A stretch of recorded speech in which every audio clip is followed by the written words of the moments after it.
Senhoras e senhores, estamos aqui mais uma vez. Eu e o meu amigo Arie Train, o estrategista da FTR Motorsports, não teve GP no último final de semana, GP de Fórmula 1, mas a gente está aqui para falar dessa vez de uma maneira um pouco diferente. Eu preparei uma dinâmica, vou colocar o meu amigo Arie Train numa fogueira. Arie, boa tarde ou boa noite para quem estiver assistindo isso daqui no YouTube, tudo bem? Boa tarde, pessoal, tudo bom? Vamos lá, vamos ver o que você preparou aí para hoje, já que temos um mês inteiro sem Fórmula 1, né? Vamos procurar o que fazer.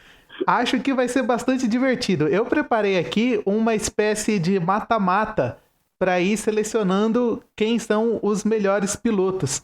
Então a gente tem aqui vários jogos, entre aspas, e daí você vai me dizendo quem você acha que vence quem, para a gente depois descobrir quem é o melhor piloto da Fórmula 1 atualmente.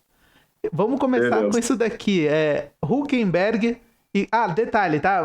Sempre você pode dar o seu critério, seja pela carreira do cara, seja pelo momento. Independentemente, você fala quem você acha melhor, você fala o porquê e a gente vai entrando nesse debate. Começando com Hülkenberg, Nico Hülkenberg e Franco Colapinto. Não posso falar o campeão já?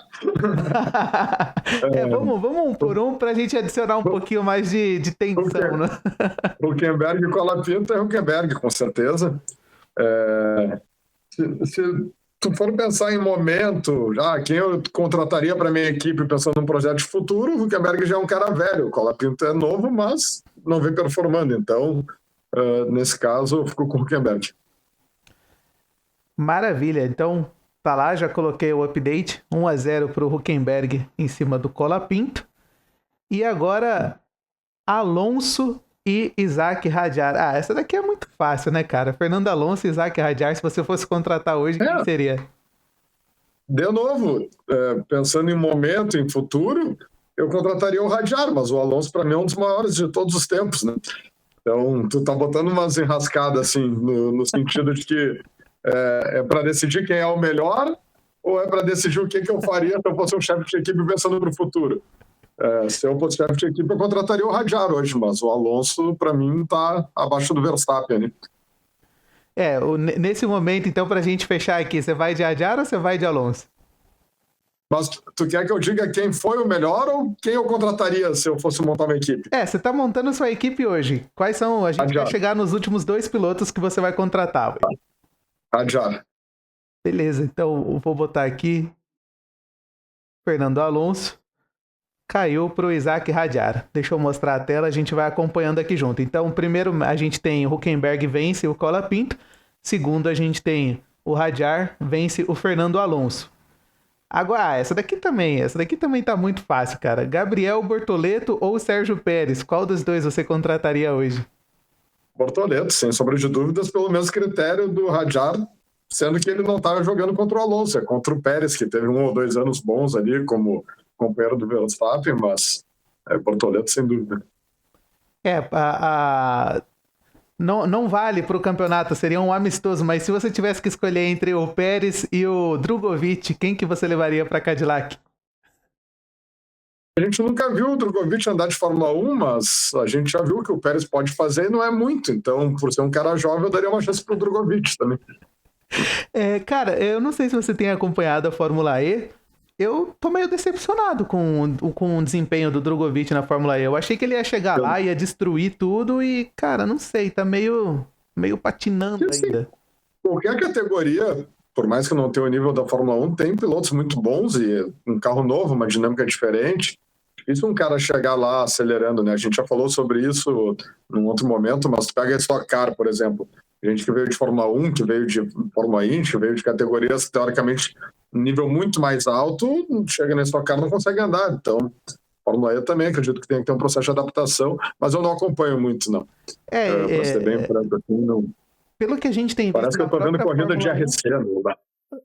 Pelo que a gente tem visto na Fórmula 1, essa questão da bateria é um negócio grande, complexo para os caras se adaptarem, né? Talvez o Drugo esteja passando por isso lá na Fórmula E. E aí tem aquelas coisas lá que parece videogame, que tu passa na pista tal, daí tu pega o ataque mode, pega o recharge, não sei o quê. Próximo é estranho. Assim. Mas é divertido, cara. Assim, é divertido, assim, não acho que a Fórmula 1 precisa virar uma Fórmula E. Pra isso já existe a Fórmula E. Sim. Mas é divertido aí. Enfim, vamos seguindo aqui com o nosso quem é melhor. Essa daqui é interessante, hein? Essa não é tão fácil. Valtteri Bottas contra Carlos Sainz. O que você acha? Eu iria no Sainz também, embora não esteja num bom momento, mas eu acho que ele foi muito bem na Ferrari ali. A Williams não é uma equipe muito fácil, né? Então não dá para crucificar o cara, embora ele estivesse tomando legal pro Albon. E o Bottas também é outro que eu vejo assim que ele entregou quando teve um carro dominante, né? Mas ele nunca foi páreo assim para desafiar o Hamilton, como por exemplo o Pérez nunca foi para desafiar o Verstappen. Então isso é o critério que eu tenho, assim, né? Tu pega Rubinho e Schumacher, por exemplo. Cara, o Rubinho, ele chegou a bater de frente com o Schumacher muitas vezes e era podado pela equipe. Exato. A gente nunca viu o Pérez ou o Bottas ter que ser podado pela equipe contra eles, por exemplo.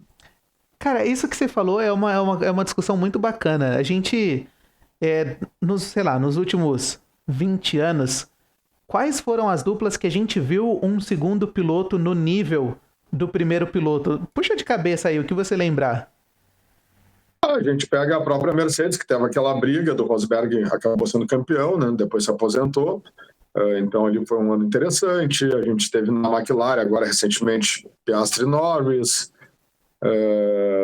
No próprio passado, 20 anos, não, 20 anos já passou, o cara fica meio perdido no tempo, mas né, Senna e Prost, óbvio, a mais famosa delas talvez.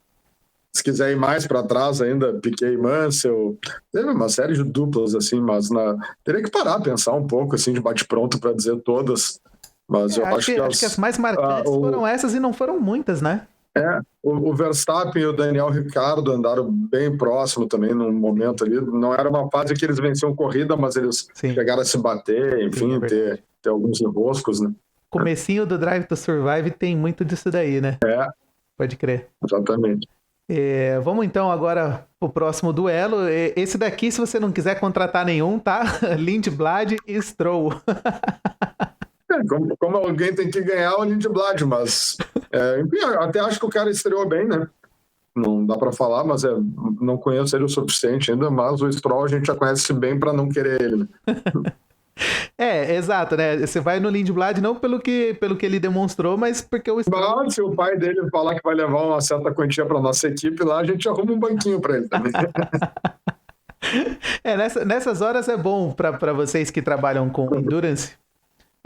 Sempre dá para arrumar um assento pro Stroll se ele chegar com grana, né? Bota ele para fazer um sprint mais curto ali no meio, não compromete nada. Exatamente. Bom, deixa eu ver aqui, a gente acabou de sair do Stroll com o Lindblad. Tá, essa daqui também acho interessante, ó. Esteban Ocon contra Alexander Albon. Cara, essa é uma das mais parelhas, assim, mas eu acho que o Albon é um cara que merece uma chance numa equipe melhor. Eu acho que ele mostra bons resultados em equipes ruins. Eu iria com o Albon. O Albon, assim, não sei, pra mim ele nunca demonstrou ser um cara muito de ponta, mas o Ocon... Não, mas assim como o Ocon também não. Exato. Mas eu acho que o Ocon já teve carros melhores que o Albon. Deixa eu dar eu vou abrir agora, vou mostrar pra você aqui, vou dar um zoom. Olha como a gente tá até agora. Então a gente tem Hülkenberg venceu o Colapinto. E agora o próximo desafio do Hülkenberg é contra o Antonelli. Depois a gente tem o Adjar venceu o Alonso. O próximo desafio dele é com o Norris. Bortoleto venceu o Pérez. O próximo desafio dele é com o Hamilton. O Bottas venceu o Sainz, pega o Leclerc. O Lindblad venceu o Stroll e pega o Piastri. Depois lá embaixo, o Albon venceu o Ocon e pega o Russell. Então vamos continuar aqui. Essa daqui já é logo de cara Antonelli e Hülkenberg. Acho que também não é nada que vai te dar muito trabalho para escolher. Barbado, Antonelli. Não precisa nem justificar essa daí. Cara, o que aconteceu com o Hülkenberg durante a carreira dele? Ele chegou na Fórmula 1 com bastante potencial e, cara, nunca conseguiu botar pra fora isso daí. É só uma questão de carro ou você acha que tem coisa do piloto também?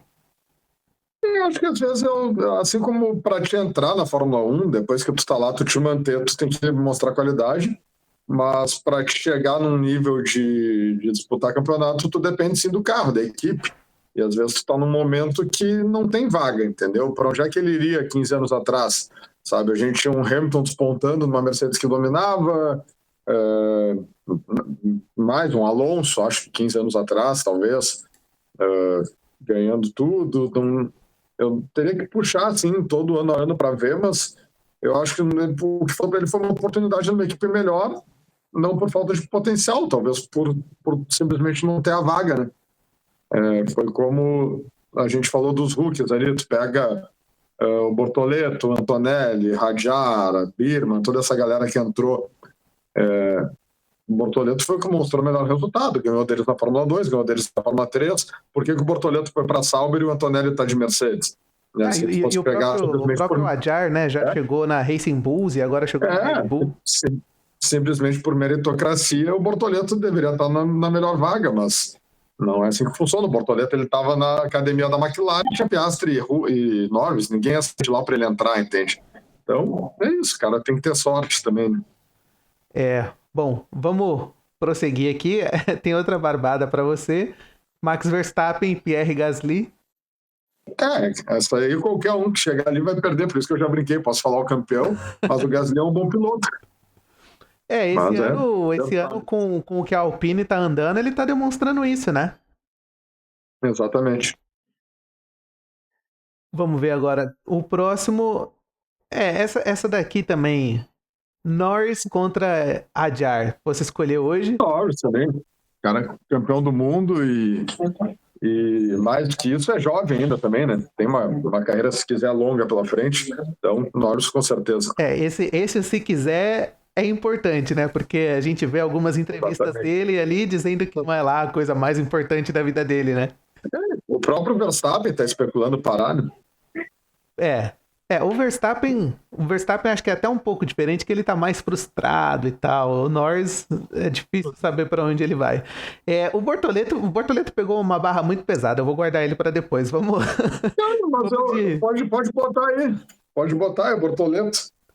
Bortoleto? O Hamilton tá em fim de carreira, né? A gente vê o que sofreu na Ferrari. O Bortoleto, a gente viu tudo que fez na Fórmula 2, na Fórmula 3, a gente acredita no potencial dele. Então, para futuro, o Bortoleto. Para passado, vamos pegar o Hamilton lá atrás no auge, seria o Hamilton, mas não, tu quer saber quem eu contrataria hoje para um projeto de futuro, o Bortoleto. Maravilha. Bom. É o mesmo critério que eliminou o Alonso. Mas assim, pelo menos esse ano o Hamilton ainda tá entregando mais do que o Alonso, né? Claro que o carro do Alonso... Ferrari, Sim. Ele tá andando de Ferrari. Aí aqui, essa escolha também é uma escolha que inclusive já foi feita lá atrás. Sim. Leclerc contra Sainz. Acho que a Ferrari se arrepende de ter tirado o Sainz para pôr o Hamilton. Mas é Leclerc, entre os dois é Leclerc. Cara, essa escolha da Ferrari de tirar o Sainz para botar o Hamilton, você acha que isso foi por nível de piloto, por necessidade da equipe, ou foi, sei lá, marketing, grana? O que justifica você tirar o Sainz e botar o Hamilton no fim de carreira? Talvez eles estavam querendo um novo Schumacher para ajudar a reconstruir a equipe, para voltar a vencer. Mas no dia que eles anunciaram o Hamilton, eu lembro que o valor de mercado da Ferrari na bolsa subiu bilhões de dólares, né? Então, por esse lado foi bom. Mas eu acho que era isso, eles queriam alguém com experiência para liderar uma reconstrução, né?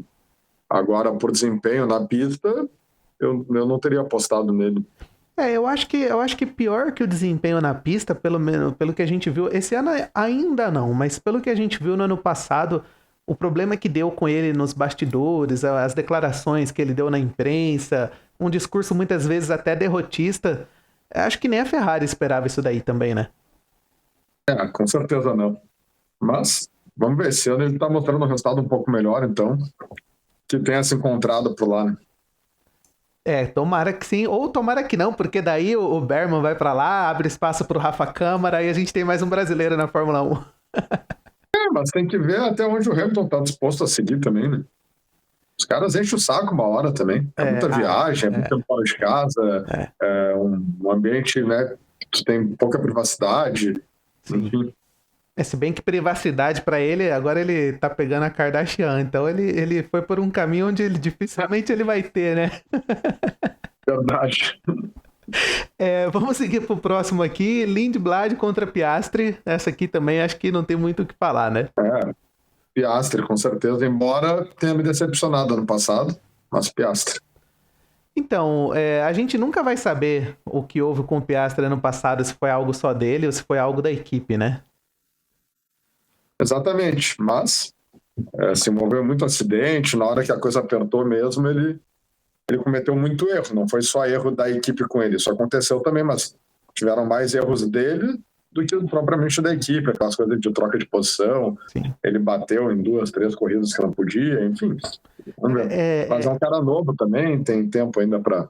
É interessante notar como o campeonato. O campeonato caiu no colo do Norris, né? Porque o Verstappen, se não tivesse feito aquela cagada, aquela batida, ele teria sido campeão. O Piastri implorou para não ser o campeão e caiu no colo do Norris, que é o cara que não queria nada com nada. Eu já acho que a McLaren implorou para perder o título. Né? Porque se realmente o Verstappen não faz aquela cagada lá com o Russell, teria sido campeão. E os pontos do acidente pode acontecer com qualquer um, como aconteceu com o Verstappen, né? Mas tu pega os pontos que a McLaren botou fora em decisões polêmicas, esse sim tu poderia ter evitado, né? Tu inverter uma posição que não precisa, um erro de uma parada, enfim. Bom, vamos seguir então. Agora a gente tem aqui o Berman e o Lawson. Berman, acho que ele já demonstrou mais potencial. O Lawson é meio bad boy, assim, até o Berman tem uma carinha de bom moço, mas como é para correr de Fórmula 1, não é para lutar o UFC, vamos de Berman. E pra gente fechar essas oitavas de final, a gente tem Albon contra Russell. Russell, com certeza. Beleza? Então, fechamos as oitavas. Deixa eu mostrar pra você e pra galera como ficou o nosso torneio até aqui. Então, agora para as quartas de final, a gente vai ter Antonelli com Verstappen, Norris com Bortoleto, Leclerc com Piastri, Berman e Russell. Cara, se isso daqui fosse uma chave de Libertadores, eu diria que o Berman e o Russell e Leclerc e Piastri são os confrontos mais fracos. E dali a gente tem Antonelli com Verstappen, Norris com Bortoleto. Vamos começar com Antonelli e Verstappen, já logo na canela. Verstappen, né? Verstappen, eu sempre digo que para mim é gênio, tá acima prateleira dos top. Então, Verstappen. Você acha que se o Antonelli não tivesse caído com o Verstappen nesse momento, ele tinha chance de ir pra final ou não? Os outros caras ali também estão à frente dele? Não sei se pra final, mas ele passaria algumas fases, provavelmente. É o mais novo do grid hoje, já está demonstrando bons resultados, então acho que ele tem um ótimo futuro pela frente, sim. Mas não tem como tu dizer não para o melhor de décadas, né? Sem dúvida. E agora Leclerc e Piastri. Cara, essa é difícil. Mas, assim, o Leclerc também, quando teve a oportunidade, cometeu alguns erros, né? Alguns acidentes, enfim, quando a Ferrari conseguiu entregar carro, às vezes ele não aproveitava. Então, também por idade, por acreditar ainda no potencial futuro de desenvolvimento, saindo para a 4ª temporada na Fórmula 1, eu acho, eu iria de Piastri. O Leclerc, ele também deixou um pouquinho aquele gosto de potencial que não chegou a se concretizar de maneira plena na Fórmula 1. Talvez porque a Ferrari também não permitiu isso com os carros que entregou para ele. Exatamente. Né? Ele nunca teve um carro para disputar títulos. Bom, aí agora a gente tem Norris e Bortoleto. Vamos ser imparcial e brasileiro e votar no Bortoleto. Eu acho que ele vai ter um baita futuro pela frente, mas não tem como tu tirar o campeão do mundo, atual campeão do mundo, né? Então, Norris. Por mais que a gente goste muito do Bortoleto e por mais que a gente não goste tanto assim do Norris, a gente também não pode ser maluco e colocar o Bortoleto no lugar dele, né? Exatamente. E para fechar Foi essa difícil fase... pro Bortoleto. Ficou... Assim, olhando pelo que a gente tem aqui, os Antonelli, Leclerc, Piastri, Berman e Russell, você acha que o Bortoleto ganharia desses caras ou estaria atrás deles também? Ganharia, para mim, ganharia do Antonelli e acho que do Russell. Bom, e daí pra gente fechar as quartas de final, a gente tem Berman e Russell. Russell, nesse caso, Russell. Mesmo com todo o talento que o Berman tá demonstrando, você hoje, pensando ali num médio prazo pra sua equipe, você ainda vai de Russell? É um cara novo ainda, é a primeira vez aí que ele tá tendo um carro para disputar. Pegou uma mudança grande de regulamento. Ano passado ele bateu forte no Antonelli. Esse ano a gente conversou, né, na semana passada, questão de ser um carro que tu nem pode ser agressivo, tá favorecendo um pouco talvez o pessoal mais jovem e quem andava em carro mais lento. Então vamos dar um tempo aí para ver o que ele vai fazer, mas acho sim que ele bateu de frente com o Hamilton, né? Um Hamilton em casa, com um carro que ele conhecia, uma equipe que ele conhecia, e um pouquinho mais novo do que está hoje. Então, acho que ele tem um bom potencial, sim. Maravilha. Bom, agora a gente tem em uma semifinal Verstappen e Norris, e na outra semifinal Piastri e Russell. Acho que do jeito que afunilou as coisas, a gente chegou realmente nos 4 melhores, pelo menos nesse momento. A gente tem o Antonelli indo muito bem, mas não sei, talvez seja pontual, porque a Mercedes está muito na frente. Pelo que a gente pode falar dos últimos anos, acho que esses 4 realmente são... é uma semifinal bem montada, se pode dizer assim. Daria para trocar uma ou outra peça ali, né? Pensando para o futuro. Se fosse, né, se quisesse abrir um pouco o leque, tipo, como eu disse, assim, daqui a pouco dar uma chance para um Antonelli no lugar do Russell, ou para um próprio Bortoleto, para um desses da nova geração, porque o Russell ainda tem que se provar também, né? Assim como o Piastri. Daí, na verdade, o único que aproveitou a oportunidade que teve foi o Norris. Desperdiçou uma, mas a outra aproveitou, e o Verstappen que se der carro para ele perto do melhor, não precisa nem ser o melhor, ele vai brigar forte, né? Mas é isso aí. A dupla, mais ou menos, quando eu brinquei, já posso falar o campeão, eu já imaginava. Verstappen passa do Norris, como passaria de qualquer outro. Se tivesse que pegar de todos os tempos, assim, para mim, bateria Verstappen Senna, tipo assim, sabe, para o pessoal entender o que eu acho que o Verstappen é, né? Uhum. E o Senna, acho que é o único que passaria dele da época minha, que eu acompanhei assim, de criança para cá, né? E contra Piastri e Russell, mesmo dando a fraquejada no passado, eu acho que a equipe jogou muito contra ele, então eu iria de Piastri ainda. Como nenhum dos dois ainda se provou, eu iria com o Piastri. Isso reflete muito o que a gente falou e o que a gente repetiu o ano passado inteiro, né? A gente tava assim, torcendo, eu pelo menos estava torcendo pro Piastri. Aí, quando começou a dar de fraquejar e tal, e o Verstappen começou a mostrar que tava vindo pra cima, aí mudei minha torcida, virei a casaca, passei a torcer pro Verstappen, mas acho que isso reflete mesmo, pelo menos a nossa preferência, acho que eu posso falar por você também, dos 2 pilotos que a gente tem no grid nesse momento. A nossa final ficou Verstappen e Piastri. Acho que a galera também já sabe que você vai escolher o Verstappen como seu primeiro piloto, mas é uma ótima dupla. A minha pergunta é, a gente sabe que o Verstappen costuma moer os companheiros de equipe, e o Piastri mostrou, assim, uma fraquejada no passado. Será que o Piastri ficaria apagado na sombra do Verstappen, ou será que ele conseguiria lutar e deixar essa bomba de escolher para a equipe? Eu acho, sinceramente, que do atual grid ali ninguém tem condições de encarar o Verstappen, porque, como eu acabei de falar, ele é aquele cara que aparece um a cada X décadas, né? O cara, para mim, tá muito acima dos demais. E só tu vê, o cara senta de GT3 em Nürburgring lá e no instinto abre 1 minuto pro cara que é um baita piloto e que anda lá bem mais tempo do que ele. Então, não é só a Fórmula 1 em si, ele um piloto como um todo, né? Ele é bom em tudo que ele anda, né? E eu tenho um pouco disso do Alonso também, né? Eu vi a série do Alonso, aquela que tem nos streamings. O cara sentou no Paris-Dakar, foi bem. O cara sentou no Fórmula 1, foi bem. O cara anda de kart, o cara, sabe, ele é um apaixonado por automobilismo, que onde senta ele acelera, né? Então, só não acho muito difícil alguém bater de pilotar a britadeira da Aston Martin, mas aí já é demais, né? Sim, mas é impossível, é impossível. E eu acho, sim, que o Piastri é muito bom numa linha normal, né?